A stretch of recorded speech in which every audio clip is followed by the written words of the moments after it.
पहले संक्षेप में तो हम लोग उसकी चर्चा कर लेंगे जो भारत का राज्य था, क्योंकि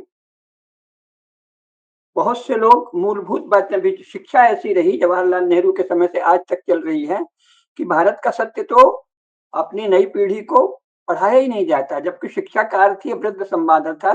अपने ही समाज के सयाने लोगों से सबसे पहले बच्चा संवाद करे, वो शिक्षा है, और बाद में वो संसार के भी सयानों से, वृद्धों से, वृद्ध यानी सयाने, ग्रोन अप पीपुल, तो संसार के भी सयानों को जाने, लेकिन पहले तो अपने समाज के, अपने देश के, अपने राष्ट्र के सयानों से, वृद्धों से संवाद करे। समस्त शिक्षा वृद्ध संवाद है, लेकिन भारत के बच्चों को जो पढ़ाई होती है उसके द्वारा उन्हें भारत के वृद्धों से विमुख कर दिया जाता है। भारत के सयानों से, भारत के प्रज्ञावानों से, भारत के विभिन्न क्षेत्रों के ज्ञान और अनुशासन के विशेषज्ञों से विमुख कर दिया जाता है, और केवल पिछले 150 वर्ष में यूरो क्रिश्चियन समाजों में जो विचारक हुए हैं अलग अलग अनुशासनों में, उनको पढ़ाया जाता है, खासतौर से मानविकी विद्याओं में।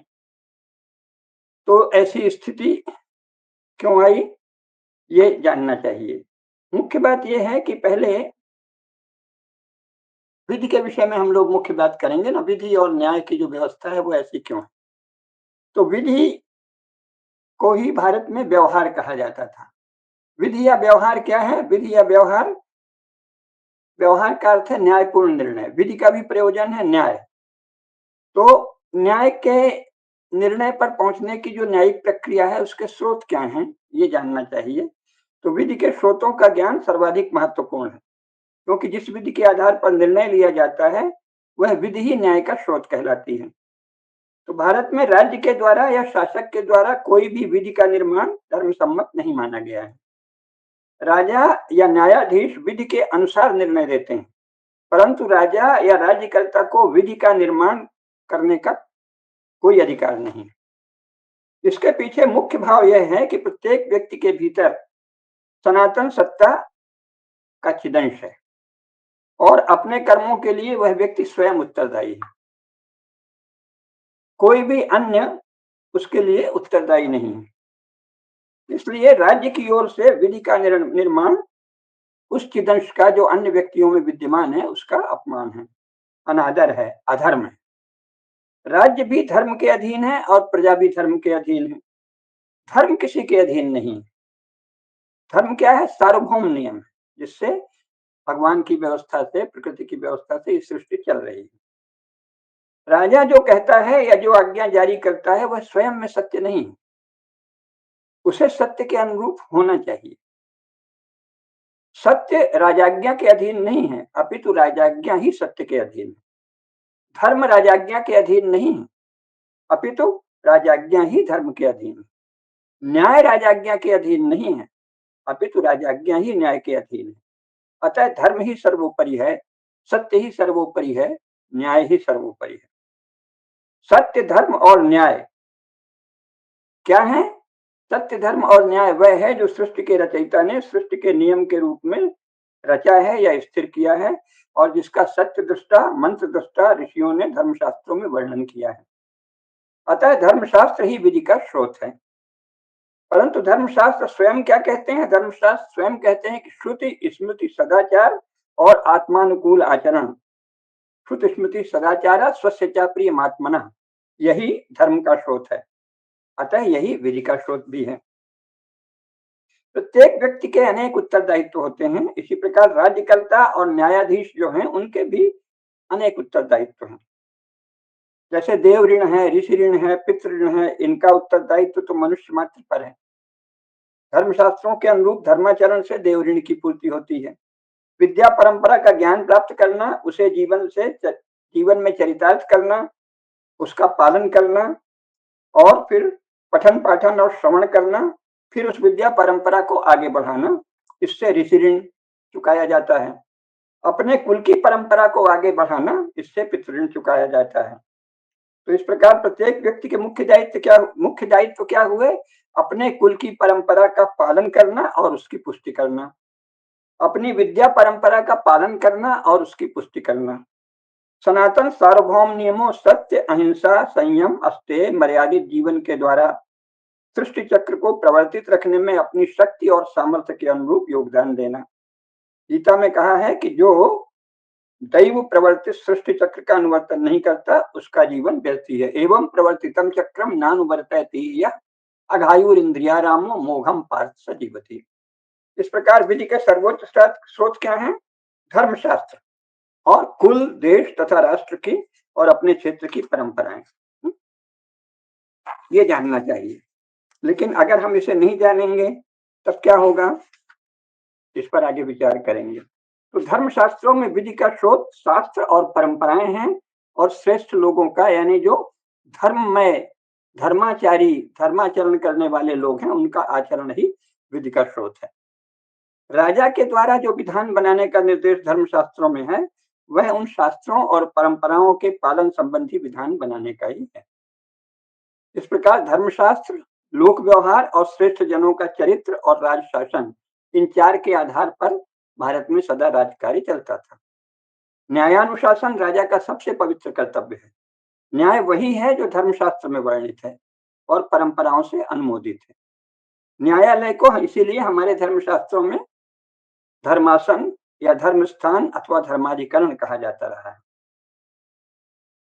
यदि शासकों का कोई वर्ग या समूह या पंथ अपनी वैचारिक अवधारणाओं और योजनाओं तथा मानसिक तरंगों और लालसाओं को ही विधि का स्रोत मान ले, किसी आइडियोलॉजी को, किसी हमारे फलाने विचारक हुए हैं, ठिकाने विचारक हुए हैं, अमुक जी, अमुक पंडित जवाहरलाल नेहरू महान विचारक हैं, तो गांधी जी महान विचारक हैं, तो फलाने महान विचारक हैं, तो दीनदयाल, तो कोई भी कह दें महान विचारक, अपनी पार्टी का, अपने संगठन का, अपने पंथ का व्यक्ति महान विचारक है, और अगर वो शास्त्रों का ज्ञाता नहीं है, शास्त्रों से उसकी बात पुष्ट नहीं होती, तो फिर अपने प्रिय विचारक, अपने प्रिय नेता, अपने प्रिय पार्टी प्रमुख, अपने प्रिय प्रधानमंत्री, अपने प्रिय राष्ट्रपति की मानसिक तरंगों और लालसाओं को विधि का स्रोत मानना अधर्म है।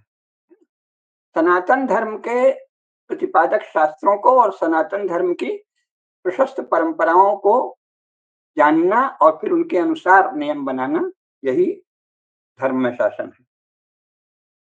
यही लोकतांत्रिक शासन भी है, क्योंकि अगर ऐसा शासन हो जिसमें पार्टी का कोई बॉस हो, पार्टी का कोई आइडियालॉग हो, पार्टी का कोई विचारक हो, कोई प्रधानमंत्री हो, कोई राष्ट्रपति हो, कोई पार्टी प्रेसिडेंट हो, उसने कहीं कुछ पढ़ लिया, हार्वर्ड, कैम्ब्रिज, कहीं भी पढ़ के आ गया, या भारत में ही हार्वर्ड, कैम्ब्रिज की नकल में यूजीसी की यूनिवर्सिटी बनी जो है उनको पढ़ लिया, जिनमें शास्त्रों का कोई गहरा अध्ययन नहीं होता, उसको पढ़ के बोल दिया कि मेरी तो ये आइडियोलॉजी है, मैं बहुत बड़ा फलानावादी हूँ, समाजवादी, राष्ट्रवादी, कम्युनिस्ट और कोई नए नए वाद, मानववादी, कुछ भी मन की तरंगों के अनुसार कह दे, और फिर उसके अनुसार शासन चलाने लगे और समाज के लिए नियम बनाने लगे, तो उसे अधर्म कहते हैं। और वो अलोकतांत्रिक भी है, क्योंकि वो प्रतिनिधि नहीं है ना। जो अपने समाज का प्रतिनिधि विधान नहीं है, वो अलोकतांत्रिक है। भारत में भी कम से कम संविधान बनाते समय लोगों ने क्या कहा, we the people of India, मतलब ये जान गए कि हम भारत के लोग अमुक अमुक संविधान को, यानी इसमें प्रतिपादित विधानों को, नियमों को अधिनियमित, अंगीकृत और आत्मार्पित करते हैं। तो मान लिया ना कि जो परंपराएं हैं लोगों में, यानी भारत के लोगों में, यानी अगर भारत के लोगों में कई प्रकार के समुदाय बाहर से भी आके या बाहर के मतों को लेकर रह गए, तो जो बहुसंख्यक है, जिस जो अभी भी सनातन धर्म को मान रहा है, जो अभी भी भारत की मूल परंपराओं को मान रहा है, ऐसे बहुसंख्यक समाज के लोगों के द्वारा मान्य परंपराओं और नियमों और शास्त्रों के अनुसार जो विधान हो, वही लोकतांत्रिक विधान है, अन्यथा अलोकतांत्रिक विधान है। लेकिन फिर ये इतना सुंदर था, इसीलिए जैसा मैंने अन्य भाषणों में बताया है कि 11 श्रेणियां, 11 स्तर पर अलग अलग समाज की इकाइयां हैं। एक तो व्यक्ति के अतिरिक्त जो उसका अपना परिवार है, कुल है, वो एक इकाई है। कुलों के समूह को जाति कहते हैं, वो इकाई ही हुई, मुख्यतः कुल ही इकाई है, कुल समूह यानी जाति भी इकाई है। फिर गांव इकाई है भौगोलिक, फिर संप्रदाय इकाई है उपासना परक, ज्ञानात्मक इकाई है कोई विद्या केंद्र, जो आपका गुरुकुल हो, आप बीए हैं, एमए किस यूनिवर्सिटी से हैं, ये आपकी ज्ञानात्मक इकाई हो गई। और फिर व्यापार के अलग अलग कार्य क्षेत्रों के श्रेणियां हैं, संघ हैं, संगठन हैं, वो इकाई हो गए।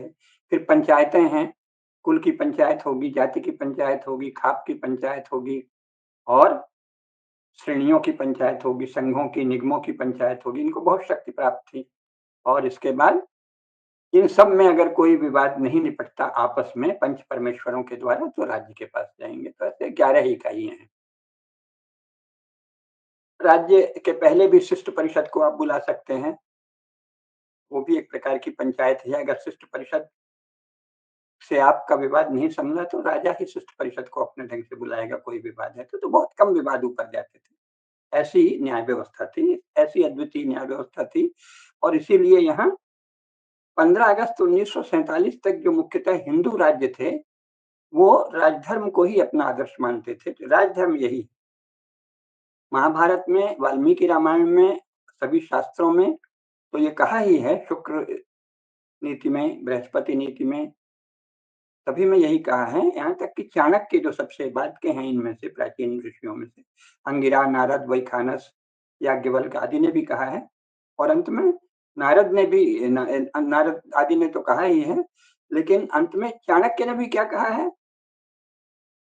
व्यवस्थित आर्य मर्यादा कृत वर्णाश्रम स्थिति त्रय्या ही रक्षितो लोके प्रसीदति न सीदति। राजा को चाहिए कि वर्णाश्रम धर्म की मर्यादा को व्यवस्थित रखे और तीनों वेदों का पठन पाठन सुनिश्चित करे, आन्वीक्षिकी का पठन पाठन सुनिश्चित करे और वार्ता यानी जो भी ह्यूमैनिटीज के जैसे अनुशासन है उनका स्वयं पठन करे और राज्य में सुनिश्चित करे और इनके द्वारा लोक में वर्णाश्रम धर्म प्रतिपालन करे, धर्म की मर्यादा व्यवस्थित करे, वही राजा श्रेष्ठ है।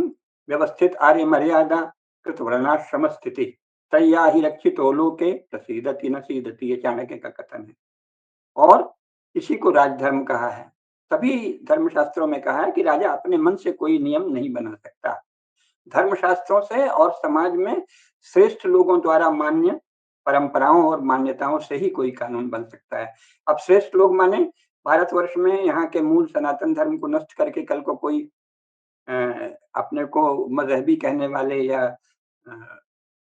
अपने को कोई मिशनरी कहने वाले लोग शासन में आ जाएं और वो अपने जिनको वजीफा दें, इनाम दें, बड़ा-बड़ा पद दें, उन्हीं को कह दें कि यही श्रेष्ठ लोग हैं और इनकी मान्यताओं से ही हम चलेंगे, तो उससे तो अधर्म कहेंगे ना, क्योंकि वो सनातन धर्म शास्त्रों से नहीं चल रहे हैं और मानव धर्म का पालन नहीं कर रहे हैं, सार्वभौम मानव का, बल्कि अपनी किसी झक, तरंग, बहक, कुछ मन की खुजली, दिमाग की खुजली, आइडियोलॉजी, मतवाद, रिलीजन, मजहब आदि से चल रहे हैं, तो वो तो अधर्म है, पाप है। सार्वभौम मानव धर्म जो है, धृति क्षमा दम ओस्तेयम शौचम इंद्रिय निग्रह धीर विद्या सत्यम अक्रोधा दशकम धर्म लक्षणम, सामान्य मानव धर्म है। सामान्य मानव धर्म का सत्य, अहिंसा, संयम, जैसा हमने प्रारंभ में गिनाया, उन सब का सार्वभौम पालन कराना, सुनिश्चित करना, ये तो राजा का सर्वोपरि कर्तव्य है। ये नहीं कि कोई कहे कि हम हमारी किताब में लिखा है कि हम दूसरों को सबको मार डालेंगे, तो राजा कहे अच्छा अच्छा आपकी किताब में लिखा है, चलिए ठीक है, आप अपनी किताब मानिए, तो ये तो पापी राजा हुआ, है ना? फिर कह दे नहीं नहीं ये बेचारे माइनॉरिटी हैं, करोड़ों में हैं पर है माइनॉरिटी, तो माइनॉरिटी को तो अपनी शास्त्रों का पालन करना है, वो चाहें तो जरा सी उनको आप उनके पवित्र किताब के विपरीत अगर आप बोल दिए, चल दिए या आपका आचरण मूर्ति पूजा का है या ऐसी चीज का है जो उनकी, वो कहते हैं कि हमारी पवित्र किताब अनुमति नहीं देती, तो आपको मार डाले, आग लगा दे, आपके मंदिर को नष्ट कर दे, तो लेकिन क्या करें, उसकी किताब में लिखा है। ऐसा जो राजा अनुमति दे, ऐसा जो न्याय व्यवस्था अनुमति दे, ऐसा जो शासन अनुमति दे, वो पापी है, यही शास्त्रों का कथन है। तो इसके कारण सब संतुलन बना रहता था। अन्य अपने आप को मुसलमान कहने वाले, क्रिश्चियन कहने वाले अन्य बहुत से लोग हैं, जो धर्मनिष्ठ हिंदू राजा थे, वो उनका शासन करते थे कि भाई आप पूजा पाठ करते कैसे करते हो, ये आपके समुदाय का एक परंपरा है, वो भी एक परंपरा है। लेकिन आप समाज में व्यवहार कैसे करते हो और दूसरे से व्यवहार कैसे करते हो, ये तो हम देखेंगे कि वो सार्वभौम मानव धर्म के अनुसार, सार्वभौम मानव मूल्यों के अनुसार, यूनिवर्सल ह्यूमन वैल्यूज के अनुसार हो, इसीलिए वो रहे हैं। और जब वो ज़्यादा कुछ अनाचारी समूह बड़े हो गए तो उन्होंने उसका उल्लंघन किया और फिर उसमें काफ़ी विनाश भी उन्होंने किया, लेकिन उसका हमारे वीर राजाओं ने शमन भी किया। सबसे ज़्यादा शमन यहाँ अपने आप को मोहम्मद पंथी कहने वाले, लेकिन उसकी आड़ में कुरान के शिक्षाओं का पालन स्वयं के जीवन में न करके दूसरों को मारने के लिए कुरान का हवाला देने वाले, दूसरों की लूट, दूसरों की आगजनी, दूसरों का बलवा, दूसरों से बलात्कार, दूसरों से व्यभिचार, दूसरों का धन छीनना, दूसरों की मानहानि, दूसरों की जनहानि, दूसरों के घरों में आग लगाना, ये काम जो करने लगे, उनको सबसे ज्यादा किसने पीटा है? हिंदुओं ने। क्यों? क्योंकि यहाँ के हिंदू राजा धर्म में थे और वो वीर हिंदुओं को संरक्षण देते थे। तो इसलिए ऐसे पापियों को, अत्याचारियों को राज्य भी दंडित करता है। और हिंदू समाज में जातियां थी, पंचायत थी, खाप थी, बड़े बड़े धर्म केंद्र थे और बड़े बड़े शक्तिशाली संप्रदाय थे, वणिक समुदाय थे, जिनके पास धन ऐश्वर्य सब कुछ था। तरह तरह के 100 से अधिक वाणिज्य व्यापार का उल्लेख तो अकेले मनुस्मृति में ही हुआ है और जगह भी हुआ है, अन्य स्मृतियों में सैकड़ों प्रकार के, कोई लोहे का व्यापारी, कोई सोने का व्यापारी है, कोई लकड़ी का व्यापारी है, कोई चमड़े का व्यापारी है, कोई पीतल का व्यापारी है, कोई कांसे का व्यापारी है, कोई तांबे का व्यापारी है, तरह तरह के व्यापार, कोई अनाज का व्यापारी है, कोई तिलहन का व्यापारी है। तो इतने तरह के व्यापारी हैं, उन लोगों के पास भी धन था और उसके बल पर उनके अपने संगठन थे। तो उन सब लोगों ने ऐसे अपने आप को किसी भी नाम से, मजहब कह दिया, रिलीजन कह दिया, आइडियोलॉजी कह दिया, मतवाद कह दिए और लूटपाट करने लगे, झूठ बोलने लगे, तो उनको पीटा गया। तो सबसे ज्यादा कहाँ पीटा गया है? आतताइयों को, अधर्मियों को, भले वो किसी मजहब या रिलीजन की आड़ में, उनको सबसे ज्यादा मारा गया है भारत में। ऐसा ये महान शासन था, क्योंकि यहाँ धर्म की और न्याय की सही समझ थी। तो इसमें परिवर्तन कैसे आया? आप कहेंगे कि अगर इतना अच्छा था, और सच ये है कि 15 अगस्त 1947 तक 500 से अधिक हिंदू राजा भारत में थे, जिनमें कुछ ब्राह्मण थे, अधिकांश क्षत्रिय थे, और जिन्हें आज ओबीसी कहते हैं, उनके भी बहुत से राज्य थे, है ना?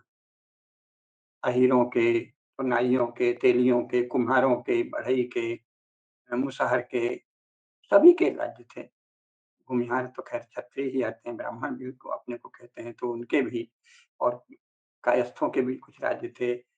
इन सब के राज्य थे। फिर इसके बाद इन्हें नगा, मिज़ो, मैती, संथाल, गोंड, इनके भी राज्य थे, बड़े-बड़े राज्य थे। गोंडवाना इतना विशाल राज्य था, इंग्लैंड से बड़ा राज्य गोंडवाना था।